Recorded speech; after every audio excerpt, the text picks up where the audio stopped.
হে, কেমন আছো সবাই? চলো ভিডিওটা স্টার্ট করা যাক। তো আমি মানে অনেকটাই দূরে ওদের বউ ভাত ছিল, তাই জন্য কোনো হাঁটতে হাঁটতে চলে গিয়েছিলাম। গিয়ে দেখছি মানে সব শুরুও হয়ে গেছিলো। আর তারপর গিয়ে ভাই আগে চলে গেছিলো, আমি তারপরে গিয়েছি। মানে মামার বাড়ির কাছে, তাই ভাইরাও গিয়েছিলো। আর ওর সাথে দেখা করে ও আমাকে বলছিল ওখানে দাঁড়াতে, কিন্তু অনেক গরম ছিল। আর আমি ফের বাড়িতে ফিরে এসেছি।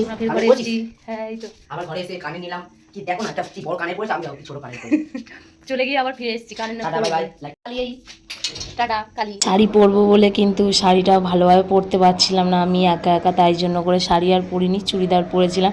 আর ওই হুড়ো পাড়াতে মানে তাড়াতাড়িতে আমি কানেরই পরতে ভুলে গিয়েছিলাম। ফের বাড়িতে এসেছি ভাইকে নিয়ে কানের পরবো বলে। আর তারপরে ভাই ওখানে দাঁড়িয়েছিল আর ওকে ভিডিও করছিলাম। আর তারপরে স্টার্টারে অনেক কিছুই ছিল, মানে ফুচকা ছিল, আইসক্রিম ছিল, পকোড়া, কফি ছিল। তারপরে আমি খেতে চলে গেছিলাম। আর মেনুতে ছিল ডিমের ডেবিল আর ছোলার ডাল দিয়ে কচুরি ছিল। আর তারপরে সাদা ভাত, ডাল, আলু ভাজা, মাছ আর মাংস আর চাটনি, পাঁপড় আর মিষ্টি দিয়েছিল। আর তারপরে খেয়ে দিয়ে মানে কি একটা দিয়েছিল বুঝতে পারছিলাম না, তাই দেখছিলাম কি একটা।